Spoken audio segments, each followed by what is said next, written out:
Greetings, fellow gardeners. I have emerged from the recording studio and I'm back outside. The rain has stopped. We had one of those great big wet systems that comes through here every once in a while. It's the reason we get so much rain, because man, when it gets started, it went on for days and days. I've lost track, no idea. Last count, it was over 11 inches of rain fell before the thing moved out of town. The sun's back out today, trade winds are back, it's a beautiful day. I've been out gardening this morning, but you know, I was planting cabbages, planting onions, picking some sweet corn, pulling a few weeds. All you guys have seen weeds being pulled. You've seen so many videos about corn from Bill, you know, and if there's anybody out there who doesn't know how to plant a cabbage, well, you know, it's no big thing.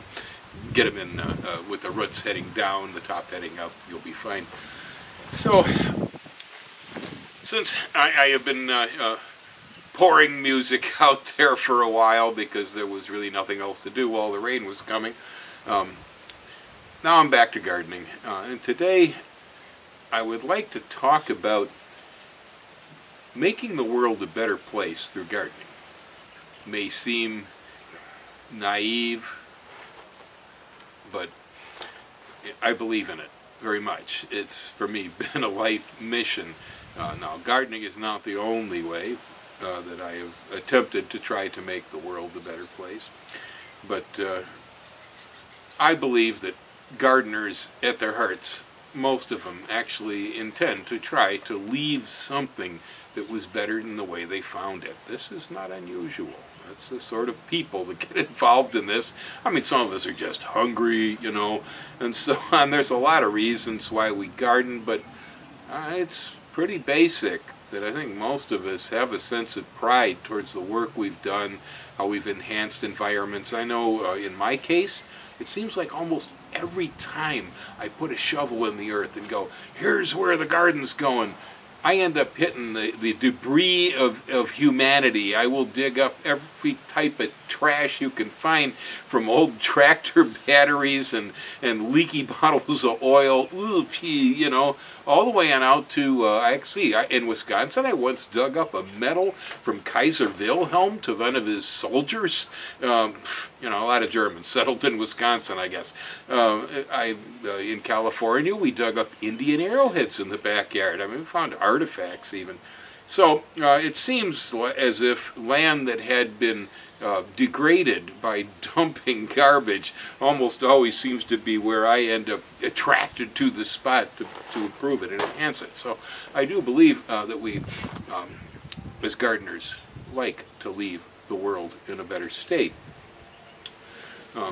I know I made that commitment as a very young man, and even though I am an old, cynical geezer at this point, I can't get over it. It's stuck with me. It's you know, it's kind of like a skin disease. I can't get it off. I keep trying every day. It's one reason I'm here on YouTube. Honestly, I attempt to share this stuff mostly just so that everybody else understands the possibilities that are here.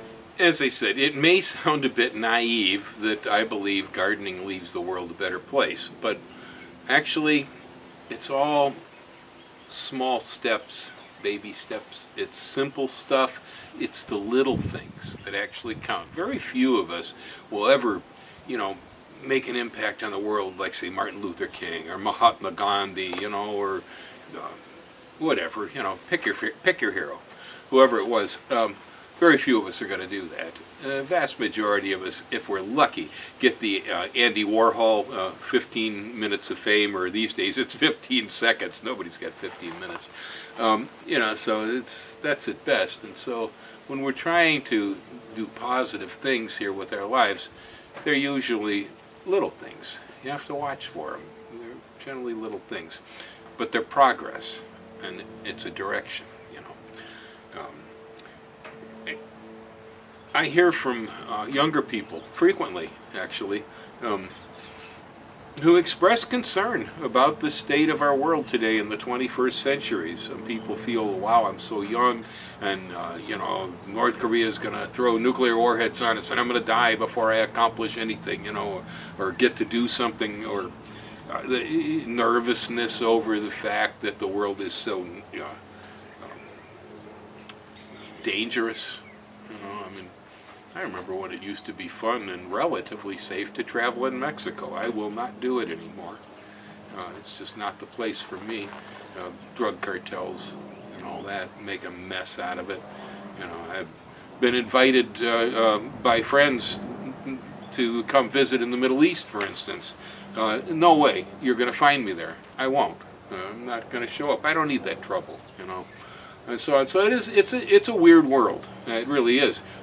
I can say, though, to the youth of America, this is, you know, most of you old guys know this, but for the younger people in the world today, you know, I hate to say it, but it's always been that way. Okay? It has. There's never been any change to this, you know. My grandparents and parents grew up, you know, in fear of the economy and the depression, fearing for not having enough food to eat, you know, and basic necessities. Then World War II came, and of course that was a horrible, horrible thing, and a lot of people lost their lives because of it, you know. And then I was born, you know, just prior to the Korean War, and so we went through that. Then, you know, then there's the Cuban Missile Crisis, and I mean, to me, that was probably the most scared I have ever personally been. I was a boy, and we were, you know, learning how to duck under our desks, like that was going to help us if the Russians dropped a bomb on Chicago. You know, it's just something to do. Keeps the kids busy, I guess. It's whatever. So then, you know, then of course Nixon's in at the time too, later, and they want to draft me and have me machine gun people in rice paddies in Southeast Asia that I've never heard of. I don't know anything about them, and could care less about their political situation. It's their business, you know. And so, just to let you know, it's always been pretty nutty, but I do believe it really is nuttier today. Yeah, it is. There seems to be a religious war going on. You know, that in itself was the proof that I've never been one who was a follower, and I definitely do not follow religions. They are now even more alien to me. They've been contaminated so badly that I don't see any point in following that around. And in fact, that does bring us to the fact that we really do need some spiritual guidance here. I mean, you know, you got the Trumpster in Washington who can't stop tweeting crap at 5 o'clock in the morning while he's taking a dump, you know, and we don't even have a president that has self-respect and good manners anymore. That is strange. That is different, you know. We had all kinds of liars in the White House over the years, and people I definitely did not agree with, but it's probably about the first time that I can honestly say this man has got a mental problem, and we're going to pay for it if we can't get rid of him. So that's not good news either. So I sympathize with the youth out there at the moment. So, you know, let's look at some of the guidance that we've gotten from the great spiritual leaders of the 20th century, which we had a number of them, okay, who've left important things. I mean, so I mentioned Mahatma Gandhi, Martin Luther King. There have been quite a few. There have been an awful lot. My favorites, though, I consider George Carlin to have been one of the great spiritual leaders of the 20th century. Now, most people look at him as a comedian or a clown, all right? And yeah, he was funny, but he was funny because he was real.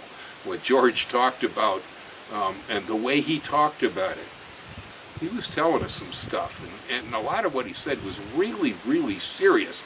In late years, before he passed away, I mean, one of the big lines, and it's so true today, was,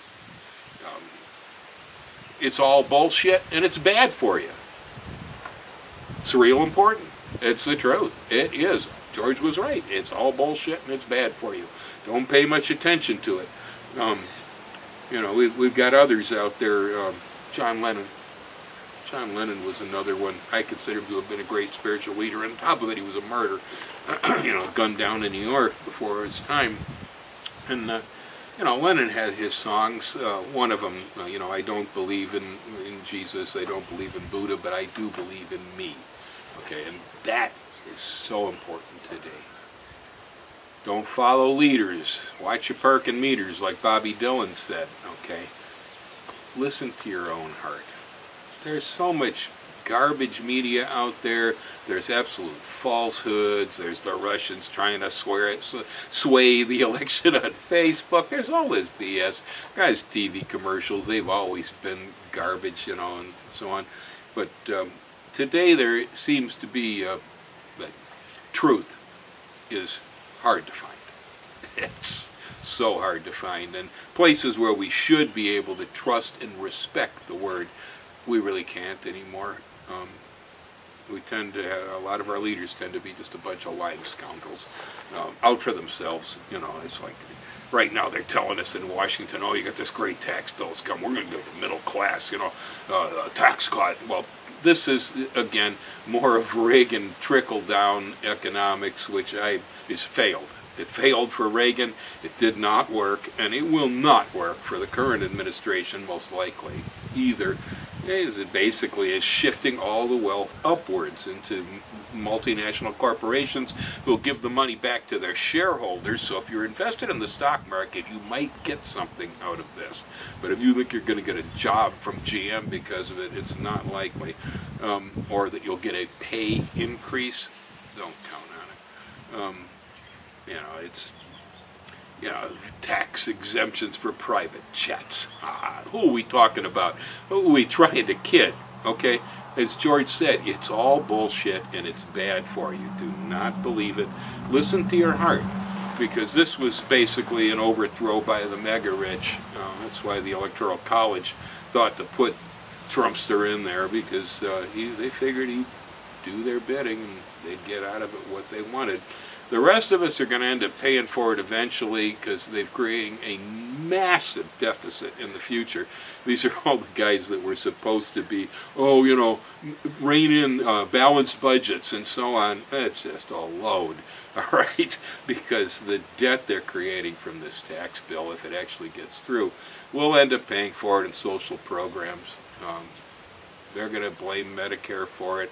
They're going to blame Social Security. They're going to blame welfare. They're probably going to take some more out of the educational system, because really the more they educate the people in this country, the more we know and the more we're going to watch them and want change. And so education's bad for the oligarchic structure that we have. Stupid masses are the best masses as far as that goes. So listen to your heart.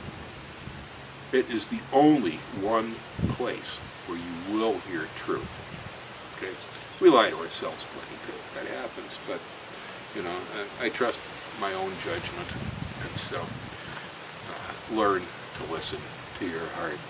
And one place you could hear it quietly is out in the garden while you're working, attempting to do something with this world that is beautiful and something that is better for all of us and yourself. I hear there's so much fear, and fear is played on also by authority and dictators and so on. I mean, if you can keep the populace in a constant state of fear, agitated, you'll be able to pull off almost anything and to pull the wool right over their eyes. This has been going on for quite a while, and it still is. Pay attention. Anytime somebody points the finger and goes, oh, it's the little brown guys, or oh, it's the Muslims, or oh, it's the welfare mothers, oh, it's one thing or another, is almost always the most disenfranchised. But got to have the enemy of the week. You don't get the enemy of the week, conservative politics hasn't got anything to hinge itself on. That's really the case. And we are definitely in the enemy of the week. Have a look. Those of you, I don't know how many of you were alive during the Eisenhower administration. Like he was one of our World War II generals. He was also a president.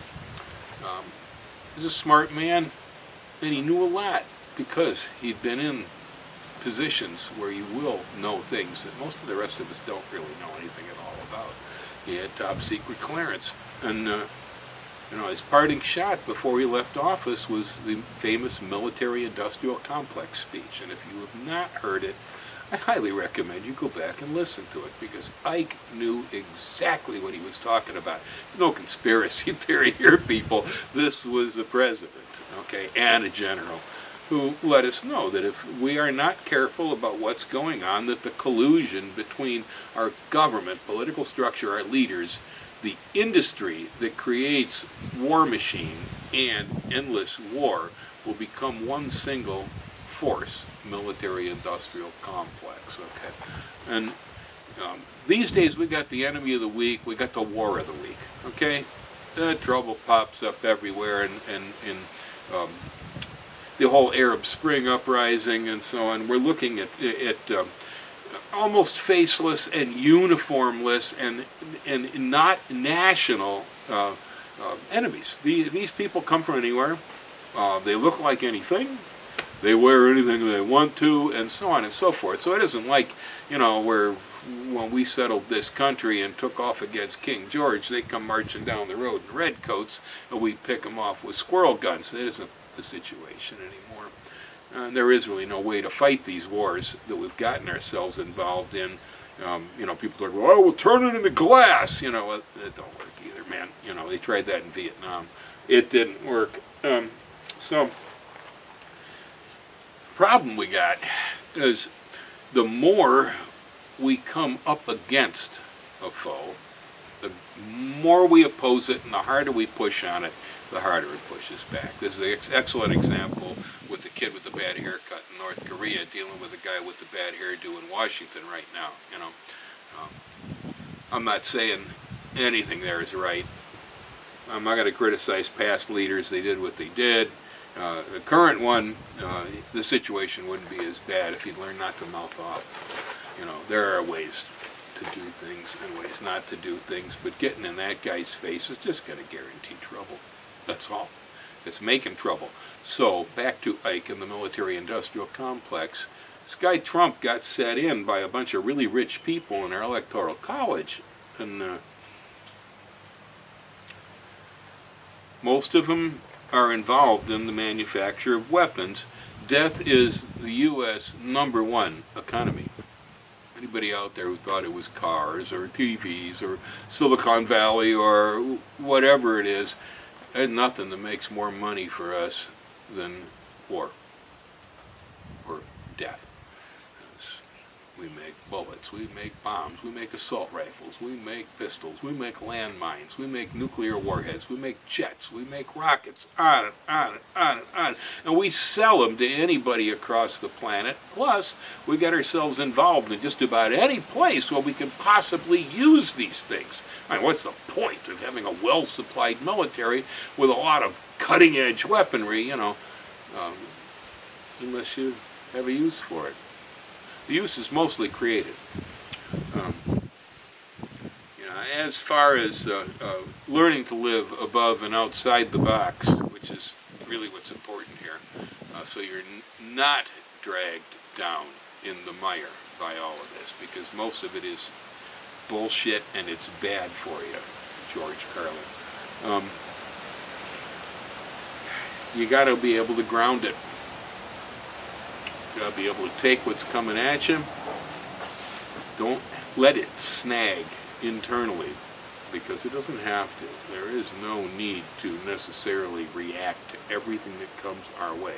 It's a very human nature sort of situation that when something happens, we all go, oh, what are we going to do about it? Somebody should do something. What's the solution? And, sometimes there just isn't one. And then other times, the solution is somewhat, say, out of my hands, and so I do have to delegate it.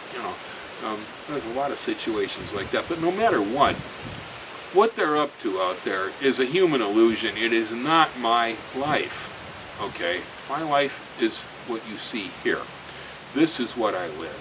And I live this life because I intend to make this world a better place. I cannot make this world a better place if I'm in constant fear. I cannot make this world a better place when I'm too busy fighting an enemy. I basically have to have the time, the freedom, and the space to get out there and do things like, hey, this video. I'm sure this is going to tick some people off, you know, but there's nothing I'm saying here that's too terribly outrageous. And it's, from my point of view at least, it's pretty close to truth. There's too much BS out there. I'm not about to start leveling BS unless I'm doing it for fun because it's a great joke. And I'll let you know that I'm kidding if I do that. Right now I'm not. So,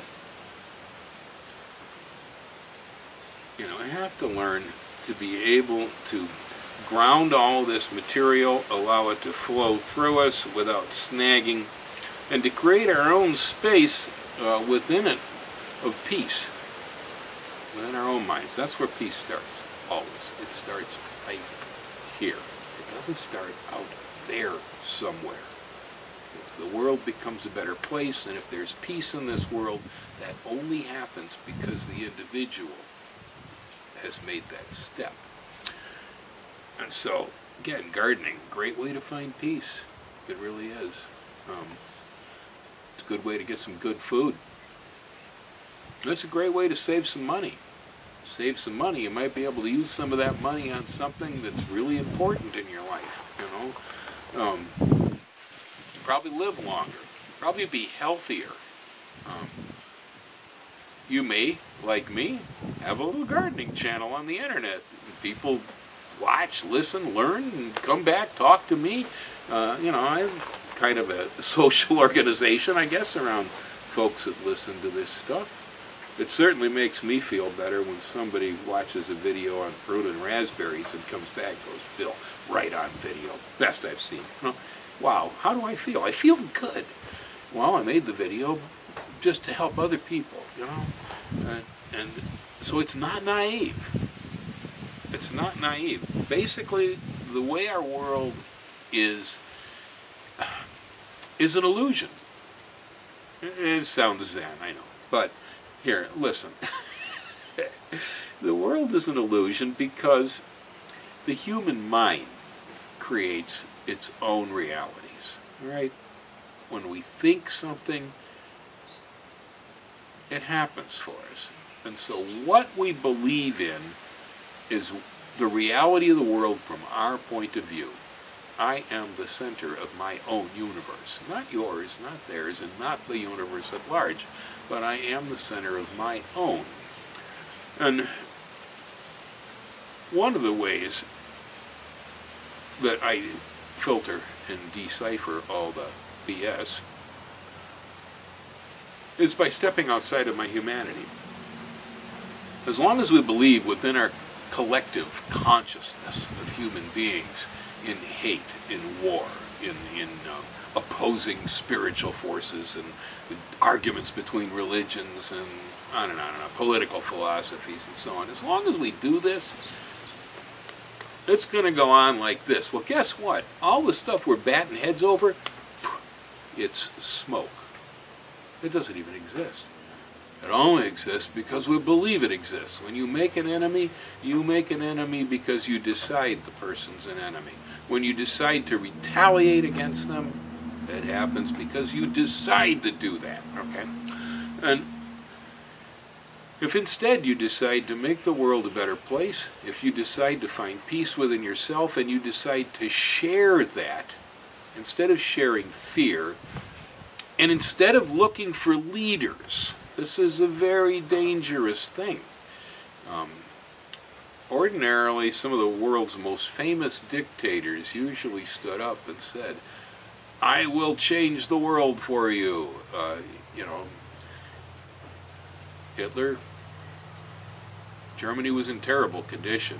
They were in such a depression because of World War I and what had, you know, basically been done to them as a loser. They've been punished, basically, for what they did. And the country suffered horribly. So it left a vacuum for Hitler to rise up and say, Germany shall rise again. Okay. the rise of the Third Reich.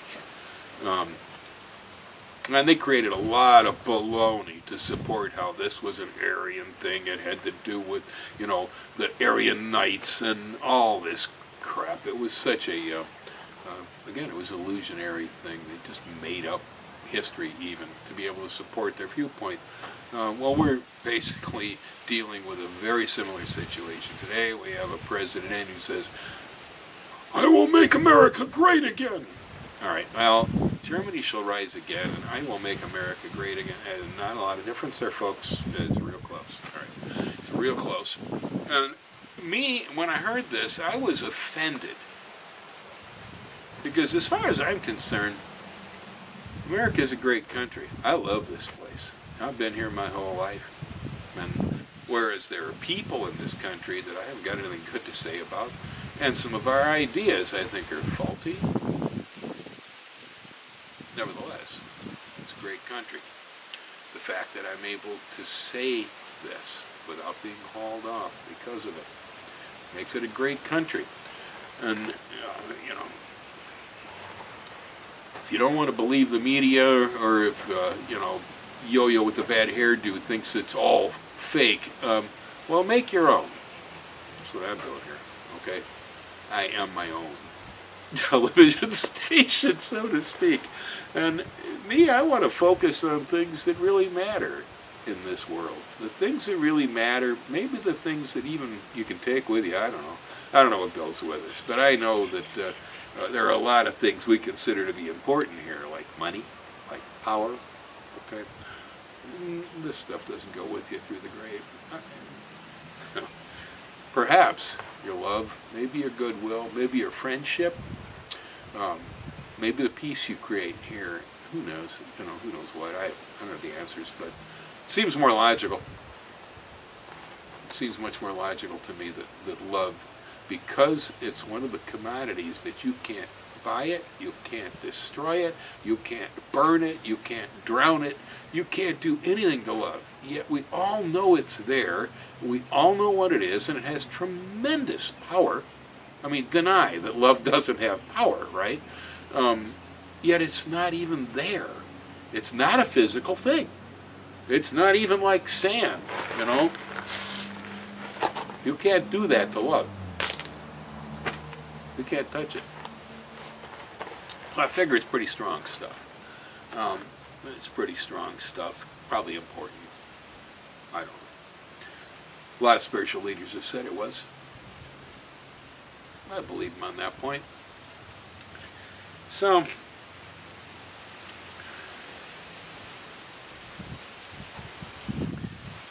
finding your bliss, following it. The world comes at you and it tells you, this is what's real. This is the way you should be. We dictated so much of this. I had terrible problems while I was in school. Not in college. College is very free. We have our choices in college. We pretty much do what you want to with it. But prior to that, in you know, elementary school, and especially high school, I had real problems because I wanted to get an education. I thought I was going to learn how to write, how to read, you know, and so on, how to do math. But instead, what I found out is a very large portion of our educational system is socialization. It's turning everybody into similar socialized products, you know. Well, I'm not very easily socializable. That's not something that you can do to me very easily. Because even as a young person, I had a head of my own when I listened to it. And it came at me. If I did not agree with it, I decided to reject it. And continued doing that throughout my entire life. And over time, it has probably turned out that that was the right thing to do. So I don't follow crowds. I do not join organizations. I don't follow causes. Everything I do, which is quite a bit, I'm busy a lot, and I get involved in all sorts of different things, but I do it for my own reasons. I see a need. I go for it. That if it means I have to, join up with a citizens group for a while or work with the Sierra Club. I sat on Ronald Reagan's Citizens Committee on Mining Rules back in the 1980s. And sat there with the Sierra Club and a lot of other people. I don't think we got anywhere with it, but it was my contribution. And so, over time, I ended up finding myself a voice that I could share, and despite the fact that the odds, in a sense, were against me, all right, because my ideas are not typical.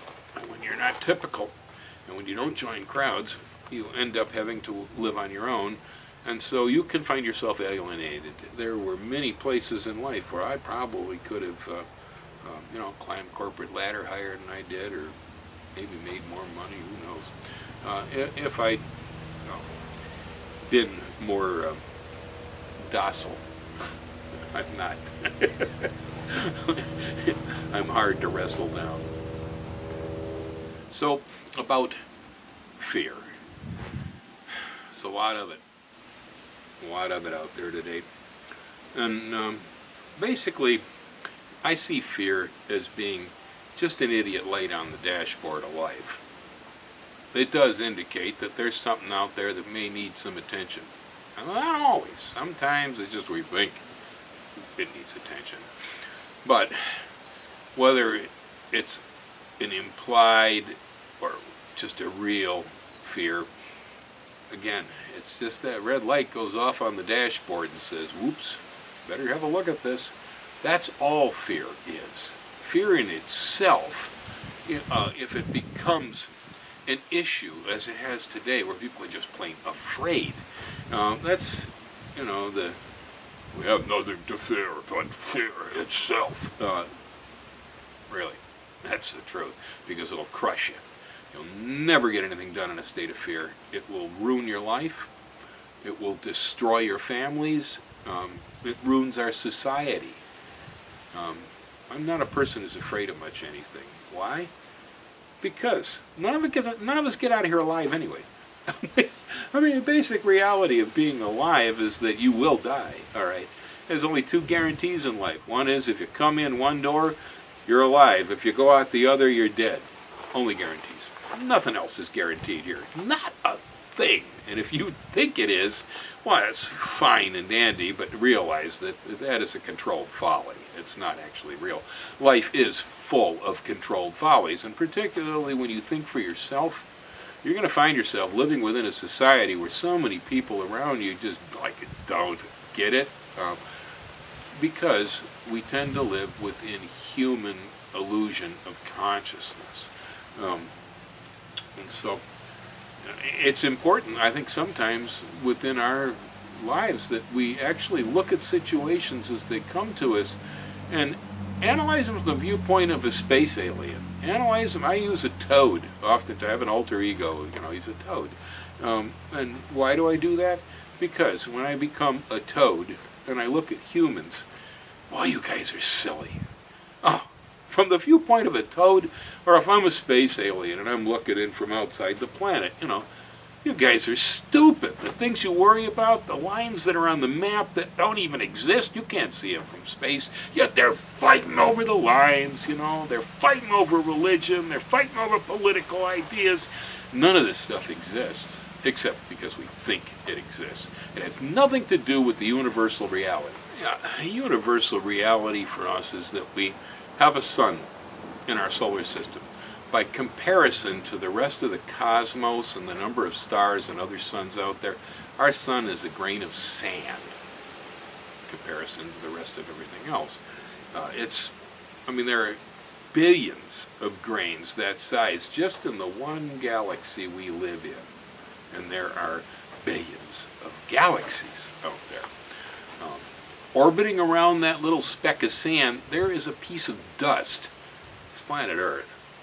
Okay, and so if you look at everything else, the universal reality, we live on a dust mote orbiting a bit of sand that is pretty much the same as millions of other bits of sand and dust motes out there in the whole universe. On the dust mote are a bunch of small creatures, which, I mean, to say that we're like bacteria, you know, is really kind of upping the ante. We're smaller than that. And yet we all believe that our own individual ideas are the right ideas, they're the center of the universe, but you look at what we think about and what we do here, okay, most of our ideas are actually pretty close to insane. There are socially acceptable insanity, and that's that's the problem, okay? But if you take a look at it, you see that most of our beliefs, most of what we engage ourselves in, most of our activities, the vast majority of it is illusionary, and it really doesn't have any connection to anything out there at all that's actually real. It's coming from here only.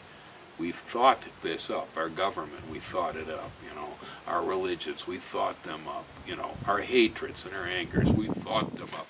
We're responding to our own internal view of things. The rest of the universe, we don't even exist. Okay? We're not even here. I mean, we're just that small. And to consider your own individual, man, am I the smallest? I mean, I'm not even a dust mote. I'm not even a germ. I'm a nothing, you know? And in fact, Bill himself is not even really here.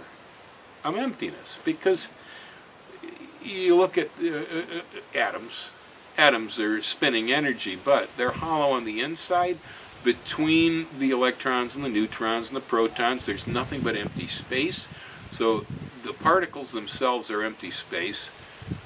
Space between them is empty, and then between all the atoms, there's empty space. And so basically our universe is made of nothing. The only thing we got here that's going on is that thought causes energy to spin in motion, and so the spinning creates what we call solid matter. Myself, Bill, I am not only just emptiness physically. There's very, very, very little of anything here to me other than just some energy. My personality, this being, this is nothing but a bunch of ideas I collected along the road of life. I mean, I'm like a hoy toy, you know. I got a little basket here, and I walk along, and I pick up shiny objects, and they could be jewels, they could be pop bottle caps. It doesn't matter, you know. It's whatever I picked up along the way. I learned it in school, I learned it from society, I learned it from my mother, you know, blah, blah, blah, blah, blah. And I accumulate it all, and you get this personality, this guy who sits here in front of you and talks from a certain aspect. Well, what I speak from, just a collection of ideas that I put together. Me, myself, I am even not actually here, okay? It's a collection of thoughts. The only thing that is probably here is that when I was born, there was a will to be. So there I am. I'm the will to be. That's why I am. I can't think anything else about me that's actually real. The rest of it's all made up. It's illusionary poop. You know, you probably all know the double slit experiment with photons and light. You know, is that it's a photon. When you pay attention to it, it becomes a particle. But when you turn yourself away from it and distract your attention, the particle becomes a wave. In other words, it moves back to a wave form of energy. Solid matter doesn't even exist when your mind isn't focused on it. Most physicists today realize that you cannot have an experiment that isn't tainted by intent due to the experimenter. Because every time we decide we want something to happen, our thought affects the outcome. This is basic physics today. Okay, so it's not some spiritual mumbo jumbo here. It does actually, though, happen to dovetail with some spiritualism. So our physics is also starting to show that some of the great spiritual leaders of this world were actually correct about the nature of our world. It's an illusion. But we get so wound up in it. One place where it tends to start to become real for us is out in the garden. Out there, you're not dealing with war, you're not dealing with politics, you're not dealing with much of anything. You're dealing with seeds, soil, the biosphere. Now, these are things that are universal constants and universal realities. Genetics, growth, DNA, okay, all these sorts of universal things, they probably exist throughout. All right. So you're connecting to something that's ancient, something that's deep, something that's large. I also like to believe that the universe has a sense of humor. I don't think the platypus would exist if the universe didn't have a sense of humor. Oh, you know, I don't think Donald Trump's hairdo would exist if the universe didn't think that was funny. So my attitude is that when you hate, when you're angry, and you don't know how to laugh, you probably divorced yourself from one of the strongest powers in the universe, and something that will actually support and carry you. I find the closer you get to living within the real energy of the universe we live in, the more you find that you have an enormous amount of power that's behind you. I mean, a simple example, if you like to plant trees like I do, if you go out and you take a bucket of 100 pine trees, you stick them guys out there one spring. You got the idea, you know, you thought it up. You said, yeah, I want to plant a pine tree forest. Okay, fine. So the human gets in action, finds the trees, grows the trees, and then goes through the trouble of putting them in the ground. At that point, you are now disconnected from something that will begin to flywheel on its own. Because if you put them into a grassy pasture, as the pines begin to grow, they shade the grasses out, they cover the ground with needles. All of a sudden you find that you have darkness and coolness under a pine forest, and you begin to have insects that move in that associate with those trees. Birds and animals that move in that associate with those trees. You find that the soil changes beneath the trees. Mushrooms begin to grow that associate with that kind of forest, on and on and on and on. So the one thought by a human being begins to start a cascade of energy wheels, basically. These are like flywheels. You give them a little push, they get started, and it just starts moving, okay? And it goes into places you may never even imagine. And one of these days, they're going to be towering 200-foot tall pines with ferns and mushrooms underneath, you know, and so on and so forth. You will have changed everything about that space with one single idea. That idea is so powerful because it connects us to nature, which is one of the things on this planet that we can actually trust as being real. In a time when you don't know what's going on that's real and not real, that power is always real. It's constant. It don't lie. I like my plants because they don't lie to me. Sometimes they act up, but they're not good plants, but they don't lie to me. If they're feeling sick, they're sick. That's that, you know. And so, as I say, we can make the world a better place through gardening. Aloha, folks. Make sure, don't take it hard. Hang loose.